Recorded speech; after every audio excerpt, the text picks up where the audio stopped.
রে কুড়িগ্রামের মানুষ গভীর মনোযোগের কান লাগিয়ে শুনবে। আল্লাহ পাক জানায় দেয়, আমি আল্লাহ পাক তোমাদেরকে পরীক্ষা করব। এক নম্বরে মিনাল খৌফ, আমি আল্লাহ পাক ভয়ের মাধ্যমে তোমাদেরকে পরীক্ষা করব। ওয়াল জু, এবং আমি আল্লাহ পাক তোমাদেরকে ক্ষুধার মাধ্যমে পরীক্ষা করব। অনেক সময় দেখা যাবে অনেক বিপদের সম্মুখীন বান্দা তোমরা হয়ে গিয়েছো, এত পরিমাণ ক্ষুধার্ত হয়ে গেছো, যেই সময় আমি আল্লাহর হুকুমটা পরিপূর্ণ মানার কথা, কিন্তু ক্ষুধার্তর কারণে তুমি বিন্দু পরিমাণ আমি আল্লাহর হুকুম মানতে পারো নাই। ক্ষুধার্তর কারণে আমি আল্লাহর আদেশ নিষেধ বিন্দু পরিমাণে মানতে পারো নাই। এমত অবস্থার ভিতরে ক্ষুধার্ত অবস্থায় যদি আমি আল্লাহর হুকুম আহকামগুলো বান্দা বান্দিরা পরিপূর্ণ মেনে আসতে পারে, তারাই তো পরিপূর্ণ সফল কাম হয়ে যাইবে। কদ আফলাহাল মুমিনুন, মুমিনরাই তো পরিপূর্ণ সফল কাম হয়ে যাইবে। আর যারা এই পরীক্ষা দিয়ে পাস করবে তারা হয়ে যাইবে মুমিন। ওয়া বাশশিরিস সাবিরিন।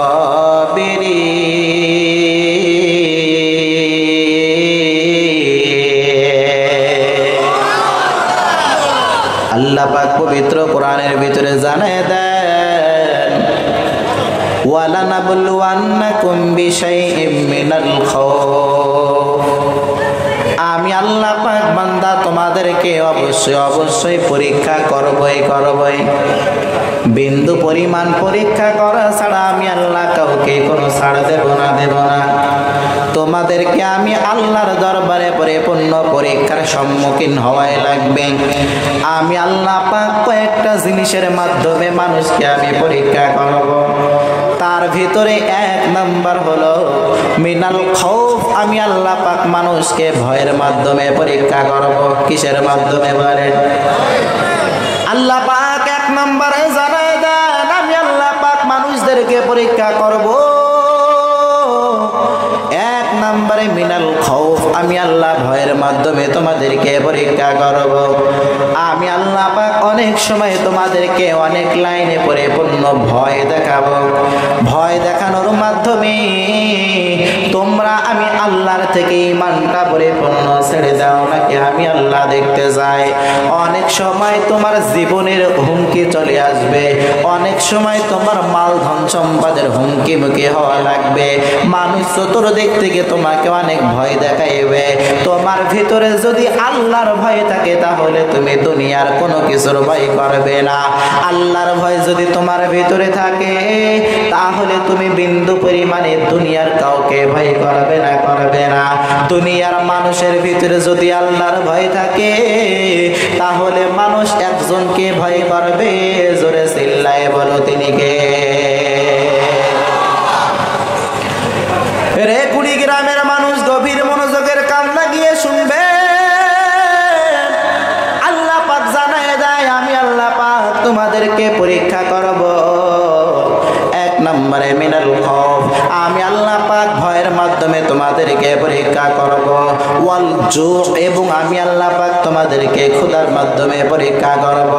অনেক সময় দেখা যাবে অনেক বিপদের সম্মুখীন বান্দা তোমরা হয়ে গিয়েছো, এত পরিমাণ ক্ষুধার্ত হয়ে গেছো, যেই সময় আমি আল্লাহর হুকুমটা পরিপূর্ণ মানার কথা, কিন্তু ক্ষুধার্তর কারণে তুমি বিন্দু পরিমাণ আমি আল্লাহর হুকুম মানতে পারো নাই। ক্ষুধার্তর কারণে আমি আল্লাহর আদেশ নিষেধ বিন্দু পরিমাণে মানতে পারো নাই। এমত অবস্থার ভিতরে ক্ষুধার্ত অবস্থায় যদি আমি আল্লাহর হুকুম আহকামগুলো বান্দা বান্দিরা পরিপূর্ণ মেনে আসতে পারে, তারাই তো পরিপূর্ণ সফল কাম হয়ে যাইবে। কদ আফলাহাল মুমিনুন, মুমিনরাই তো পরিপূর্ণ সফল কাম হয়ে যাইবে। আর যারা এই পরীক্ষা দিয়ে পাস করবে তারা হয়ে যাইবে মুমিন। এই জন্য আল্লাহ পাক এক নম্বরে জানায় দিয়েছেন মিনাল খাউফ, আমি আল্লাহ পাক ভয়ের মাধ্যমে তোমাদেরকে পরীক্ষা করব। দুই নম্বরে বান্দা ওয়াল জু, এবং খোদার মাধ্যমে আমি আল্লাহ পাক তোমাদেরকে পরিপূর্ণ পরীক্ষা করব।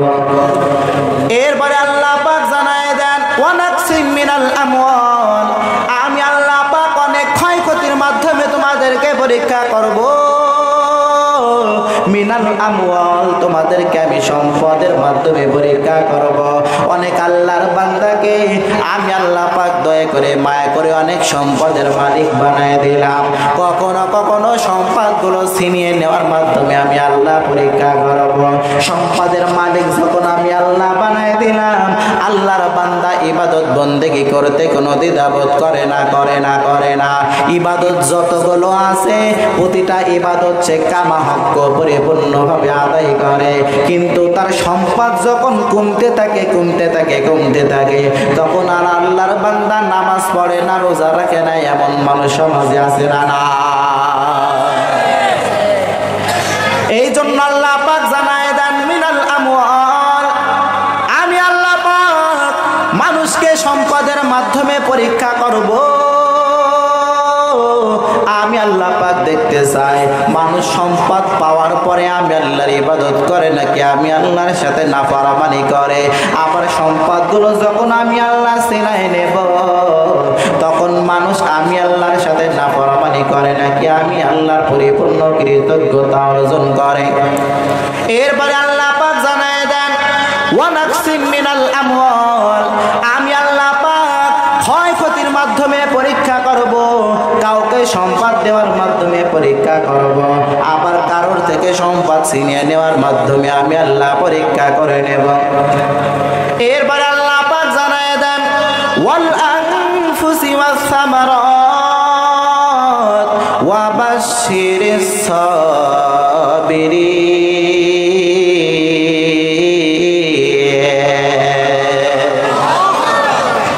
আল্লাহ পাক জানায় দেন আমি আল্লাহ পাক মানুষের জান নেওয়ার মাধ্যমে পরীক্ষা করব। আমি আল্লাহ পাক কাউকে 2টা 3টা 4টা সন্তান পরিপূর্ণ দিয়ে দিলাম, আবার কাউকে একটা সন্তানও আমি আল্লাহ দান করলাম না। 2টা সন্তান আল্লাহ পাক দান করেছেন, 2টা সন্তানের ভেতর থেকে একটা সন্তানকে আল্লাহ নিয়ে চলে গেলেন। মাও জীবিত, বাবাও জীবিত, সন্তানকে বিদায় নেয় কি নেয় না? সন্তানগুলো জমিন থেকে মা বাবার সামনে থেকে চলে যায় কি যায় না? এটাই তো আমার আল্লাহ পাকের পরীক্ষা। আমার আল্লাহ পাক জানায় দেয় আমি আল্লাহ পাক মানুষের জীবন নেওয়ার মাধ্যমে পরীক্ষা করব, মানুষের জীবন নেওয়ার মাধ্যমে পরীক্ষা করব। আমি আল্লাহ পাক মায়ের সামনে থেকে তার সন্তানকে পরিপূর্ণ নিয়ে চলে যাইব, তার ছেলেকে পরিপূর্ণ নিয়ে চলে যাইব, তার মেয়েকেও পরিপূর্ণ নিয়ে চলে যাইব। তার ছেলে মেয়ে আমি আল্লাহ নিয়ে চলে যাওয়ার কারণে আমার ওই বান্দা বান্দিগুলো আমি আল্লাহর সাথে নাফরমানি করে কিনা দেখতে চাই। আমি আল্লাহর সাথে ওই আমার গোলামগুলো অন্যায় করে কিনা দেখতে চাই। তাদের ভিতরে যদি ধৈর্যের গুণ থাকে তাহলে সমস্ত বিপদ বালা মুসিবতে তারা আমি আল্লাহর অকৃতজ্ঞতা তারা হবে না, বরঞ্চ সমস্ত পরীক্ষার লাইনে ধৈর্যের গুণে তারা পরিপূর্ণ সফলে যাইবে। এই জন্য আল্লাহ পাক দুনিয়ার ভিতরে আমাদেরকে পাঠিয়েছেন পরীক্ষা করার জন্য। কি করার জন্য বলেন? ও কুড়িগ্রামের মানুষ গভীর মনোযোগের কান লাগিয়ে শুনবে। আল্লাহ পাক হার লাইনে প্রতিটা লাইনে আমাদেরকে পরিপূর্ণ পরীক্ষা করবে। কাউকে সম্পদ দিয়ে পরীক্ষা করবে, কাউকে সম্পদ না দিয়ে পরীক্ষা করবে, কাউকে ছেলে দিয়ে পরীক্ষা করবে, কারোর থেকে ছেলে নিয়ে পরীক্ষা করবে। আমার আল্লাহ পাক ফসলাদের মাধ্যমে পরীক্ষা করবে। ধন সম্পদের মালিক বানায় দিয়েছে অনেক, আবাদ ফসলের কোনো অভাব নাই। আবাদ ফসলের ভিতরে আল্লাহ পাক ক্ষতি দিয়ে দিল। অনেক সময় ঝড় বৃষ্টি দেওয়ার মাধ্যমে আবাদ ফসলগুলো ধ্বংস হয় কি হয় না? ক্ষতিগ্রস্ত হয় কি হয় না? আল্লাহ পাক দেখতে চায় এই যে আমি আল্লাহ পাক ঝড় তুফান দিয়ে দিলাম, এর মাধ্যমে যে আবাদ ফসলের ভিতরে ক্ষতি পরিপূর্ণ হয়ে গেল, এই ক্ষতি হওয়ার পরে আমার গোলামগুলো আমি আল্লাহর সাথে নাফরমানি করে কিনা দেখতে চাই। আমি আল্লাহর আদেশ নিষেধগুলো অমান্য করে কিনা পরিপূর্ণ দেখতে চাই। এই জন্য পরীক্ষা করবেন একজন, চিল্লায় বলো তিনি কে?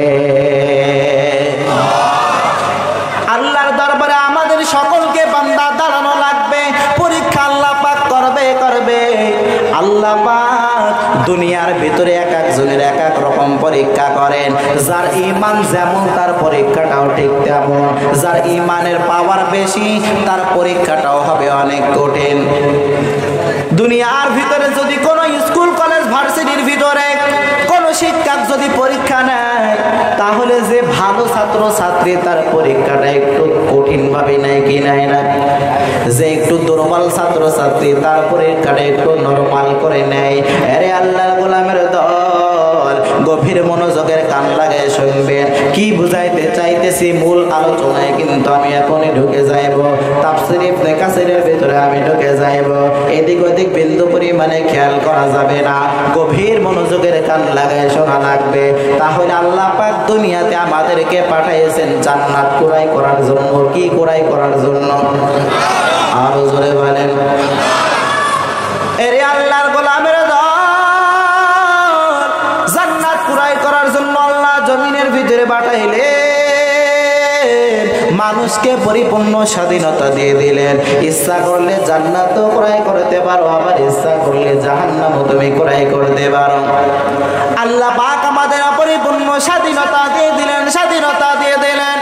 মানুষের পরিপূর্ণ বিবেক দিয়ে দিলেন, আকল দিয়ে দিলেন।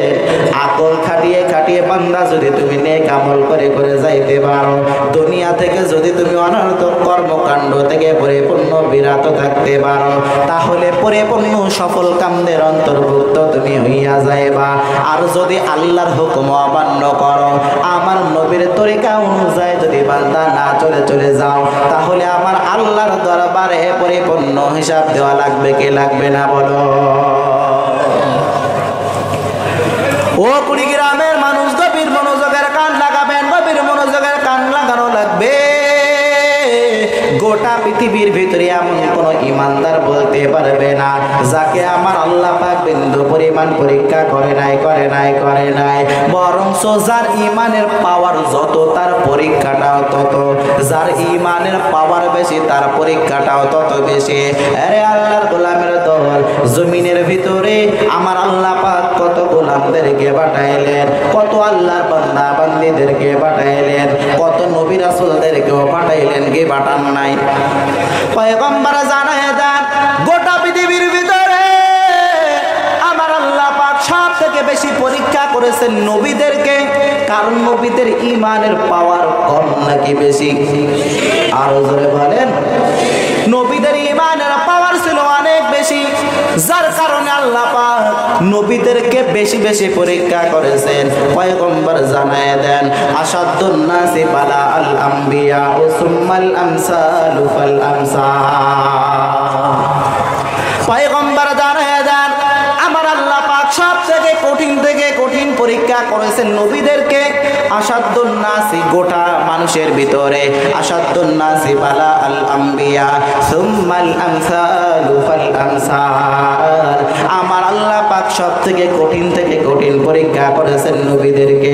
একটা নবীকে আমার আল্লাহ পাক যে পরিমাণে কঠিন পরীক্ষা করেছেন, আমাদের এখানে আপনারা যারা উপস্থিত আছেন, এখানে আপনাদের কারোর একটা নবীর পরীক্ষা যে করেছেন এমন পরীক্ষা আমার আল্লাহ করেছেন আগে? নবীদেরকে আমার আল্লাহ পাক কি কঠিন মহান পরীক্ষা করে দিলেন। নবীদেরকে আল্লাহ পাক কঠিন পরীক্ষা করলেন। এরপরে সাহাবায়ে কেরাম তাদেরকে কঠিন পরীক্ষা করলেন। কারণ নবীদের তুলনায় সাহাবায়ে কেরাম তারা ঈমানের লাইনে একটু নিচে, যার কারণে নবীদেরকে যে কঠিন পরীক্ষা করেছেন, সাহাবায়ে কেরামদেরকে কঠিন পরীক্ষা করে নাই। নবীদেরকে ঠিক ততটুক পরীক্ষা করেছেন। নবীরা যতটুক পরীক্ষা দিয়ে তারা পরিপূর্ণ সফল হতে পারবে ততটুক পরীক্ষা করেছেন। আমার আল্লাহ পাক কোন সাহাবায়ে কেরামদেরকে পরীক্ষা করে নাই, বিষয়টা এমন না। এই গোটা পৃথিবীর ভিতরে যত সাহাবায়ে কেরাম এসেছিল, সমস্ত সাহাবায়ে কেরাম তারা আল্লাহর দরবারে পরীক্ষার সম্মুখীন হয়েছে। আবার যত তাবেঈন এসেছিল, যত আইম্মায়ে মুজতাহিদিন, যত আল্লাহর ওলি বুজুর্গ পীর মাশায়েখ তারা জমিনের ভিতরে এসেছিল। আমার আল্লাহ পাক যার ঈমানের পাওয়ার বেশি তার পরীক্ষাটাও ঠিক তেমন করেছেন। আসাদুন নাসি বালা আল আম্বিয়া ও সুম্মাল আমসালু ফাল আমসাল।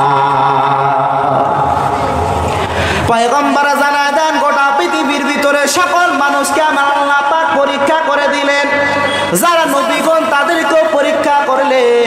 যারা সিদ্দিকগণ তাদেরকেও পরীক্ষা করলেন, যারা সোহাদা তাদেরকেও আমার আল্লাহ পাক পরীক্ষা করলেন। নবীদেরকে যে পরিমাণে পরীক্ষা করলেন সেই পরিমাণে পরীক্ষা তো আমাদেরকে করে নাই। তারপরও আমরা অনেক সময় বান্দা আল্লাহ পাকের পরীক্ষার কাছে আমরা পরিপূর্ণ হেরে যাই। আমার আল্লাহ কখনো আমাদেরকে ভয়ের মাধ্যমে পরীক্ষা করে, কখনো আমাদেরকে ক্ষুধার মাধ্যমে পরীক্ষা করে, কখনো আমাদেরকে সম্পদ দেওয়ার মাধ্যমে নেওয়ার মাধ্যমে পরীক্ষা করে, কখনো আমাদের থেকে আমাদের সন্তানদেরকে নিয়ে যাওয়ার মাধ্যমে পরীক্ষা করে, আবার কখনো আমাদের ফসলাদির মাধ্যমে পরীক্ষা করে, ফসলাদির ভিতরে পরিপূর্ণ ক্ষতি দিয়ে দেয়। এই মাধ্যমগুলো আমার আল্লাহ পাক পরীক্ষা করে। হার লাইনে প্রতিটা মানুষকে পরীক্ষার সম্মুখীন বান্দা হওয়াই লাগে, কিন্তু অনেক সময় আমরা আল্লাহ পাকের পরীক্ষায় ফেল করি কি করি না? আরো জোরে বলেন। এই জন্য আল্লাহ তাআলার পরীক্ষায় বিন্দু পরিমাণ ফেল করা যাবে না। নবীদের ভিতরে এক পয়গম্বরের নাম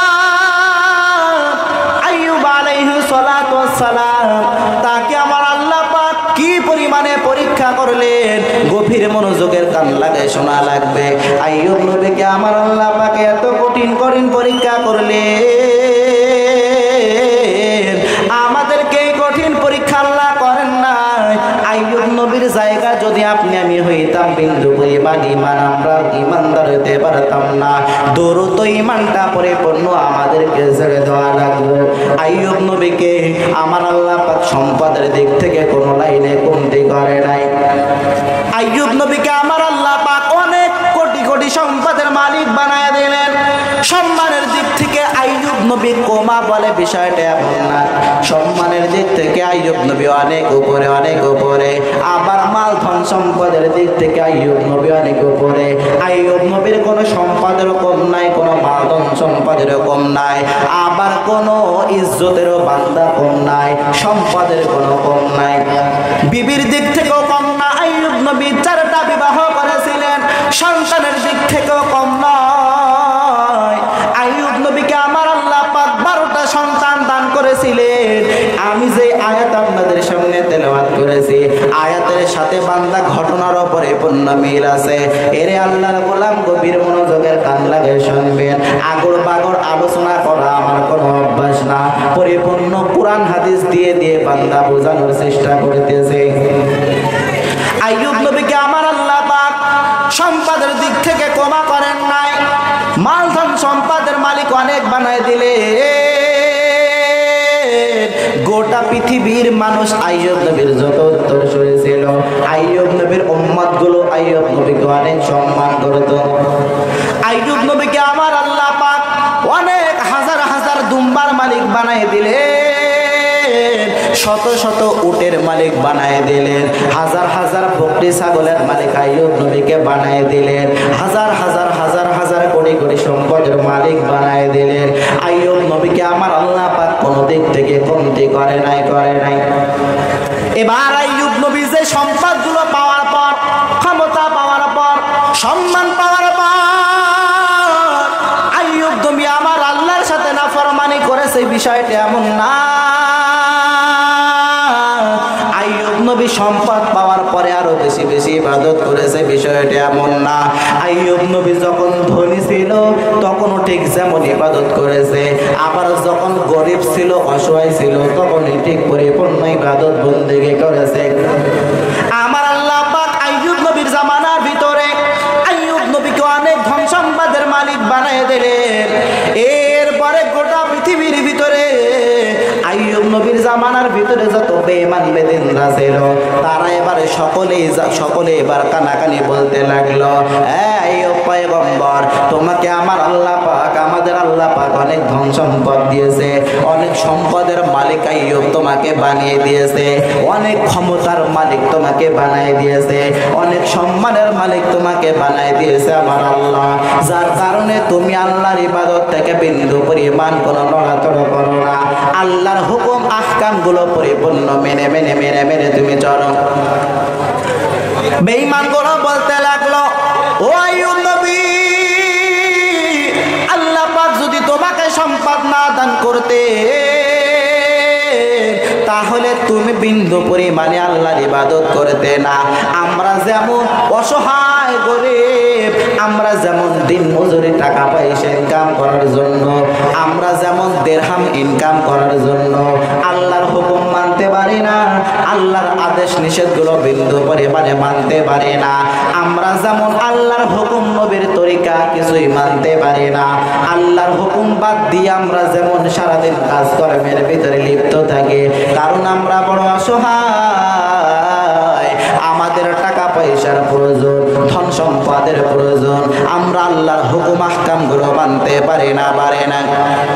ঠিক আইয়ুব নবী তুমি যদি এমন পরিস্থিতির সম্মুখীন হয়ে যায় যে ও আল্লাহ যদি তোমাকে ক্ষমতার চেয়ার না দান করতো, যদি তোমাকে সম্পদের মালিক না বানায় দিত, যদি তোমাকে অনেক সম্পদের মালিক পরিপূর্ণ না বানায় দিত, তাহলে আইয়ুব তুমি আল্লাহর হুকুম বিন্দু পরিমাণে মানতে না, বরঞ্চ তুমিও আমাদের সাথে কাজ করার জন্য পাগল পারা হয়ে যাইতে। বেঈমানগুলো এমন ভাবে নবীজিকে ফুসলাইতে লাগলো, ও আইয়ুব নবী, আল্লাহ পাক তোমাকে অনেক সম্পদের মালিক বানায় দিছে, যার কারণে আল্লাহর ইবাদত বন্দেগী গুলো তুমি করো। আল্লাহ যদি সম্পদগুলো তোমার থেকে ছিনিয়ে নেয়, তাহলে বিন্দু পরিমাণ তুমি ইবাদত বন্দেগী করবে না। ও কুড়িগ্রামের মানুষ, একটু জবানটা খুলে উচ্চ সুরে বলবেন, আইয়ুব নবীকে আল্লাহ পাক সম্পদ দিয়েছেন, এই জন্য ইবাদত বন্দেগী করে নাকি?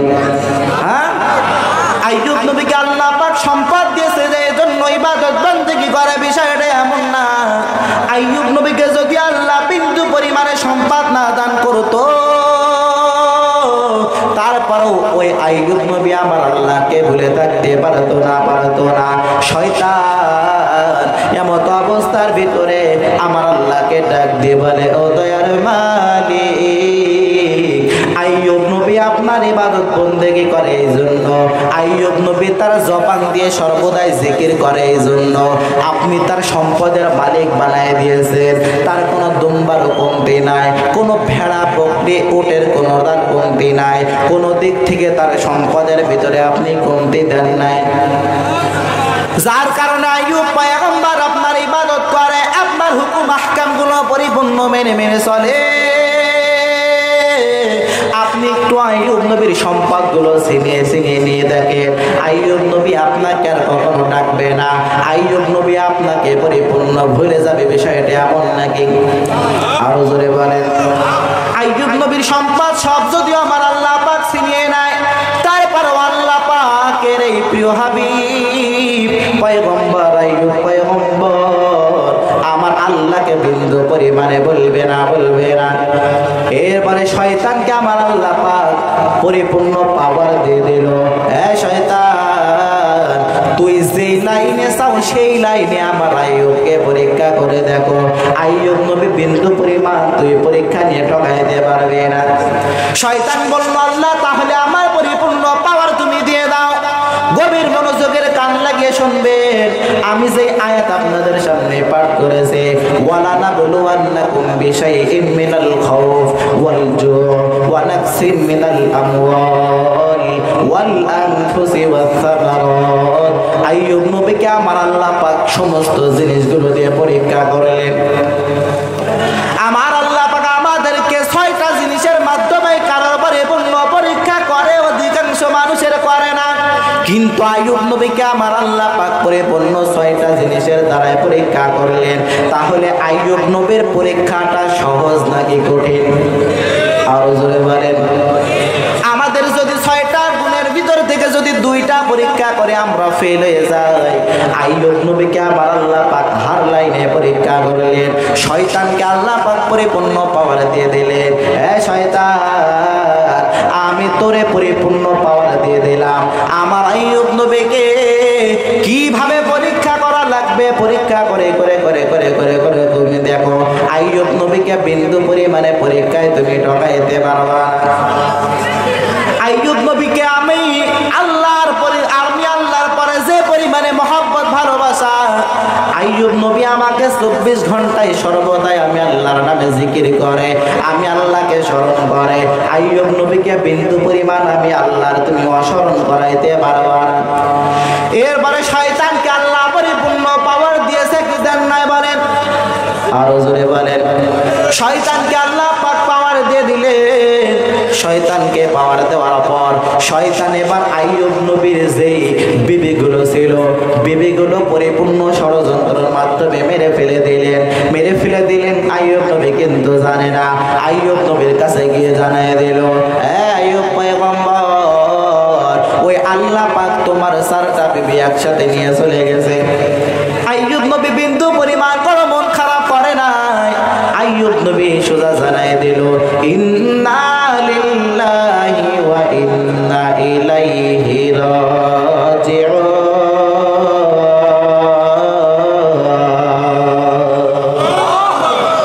আল্লাহ পাক জানায় দেন, আমরা হলো ওই আল্লাহর জন্য, ওই আল্লাহর কাছে আমাদের পরিপূর্ণ আবার হাজির হওয়া লাগবে।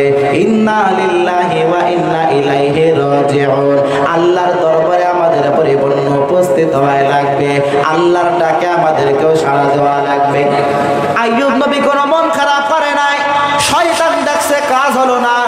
আইয়ুব নবীকে অনেক ষড়যন্ত্র করে আল্লাহর পথ থেকে পরিপূর্ণ ভোলানো লাগবে।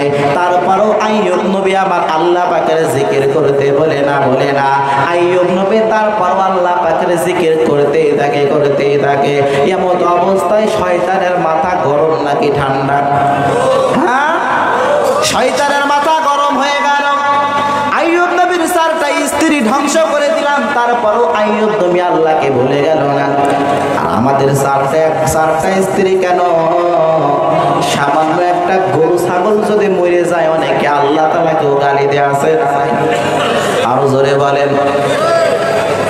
এজন্যই বলতেছি পয়গম্বর জানায় দিয়েছেন, বালা আল আম্বিয়া ও সুম্মাল আমসালু ফাল আমসাল।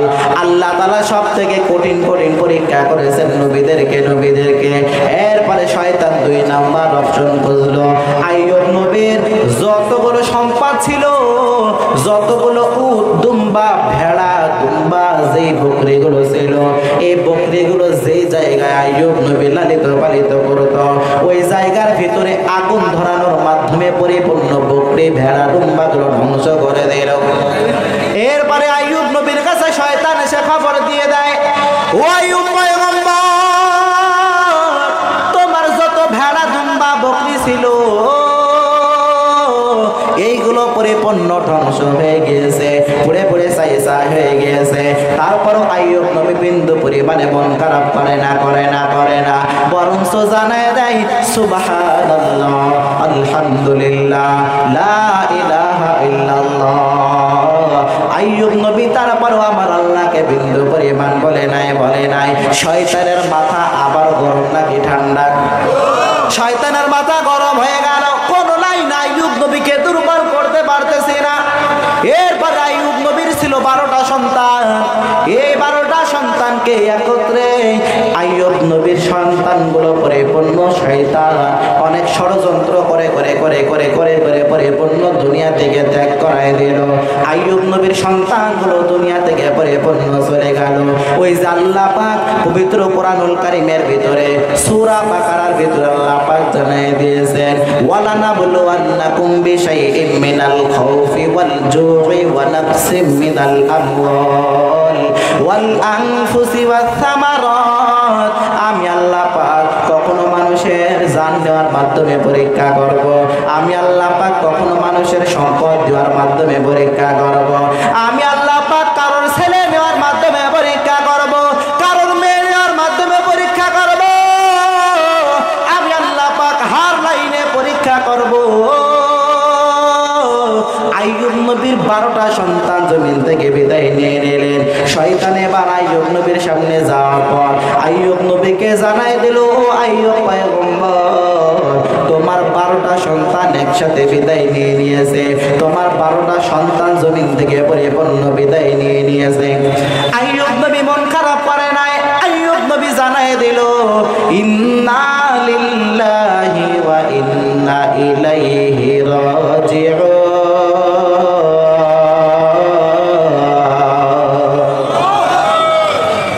আইয়ুব পয়গম্বর জানাই দিল, ও আল্লাহর জন্য আমরা ও আল্লাহর দরবারে আমাদেরকেও প্রত্যাবর্তন করা লাগবে, আল্লাহর দরবারে আমাদেরকে পরিপূর্ণ হাজির হওয়া লাগবে, হাজির হওয়া লাগবে। শয়তানের মাথার গরম হয়ে গেল, কি ব্যাপার, কোন লাইনে তো আইয়ুব নবীকে দুর্বল করতে পারতেছি না। আইয়ুব নবী আগেও যেমন ইবাদত বন্দেগী করতো, তার যখন বালা মুসিবত বিপদ যখন তার উপরে চলে আসলো, আইয়ুব নবী এবার যায় নামাজে দাঁড়ায় গে, আইয়ুব নবী নামাজের মুসল্লায় দাঁড়ায় গেল।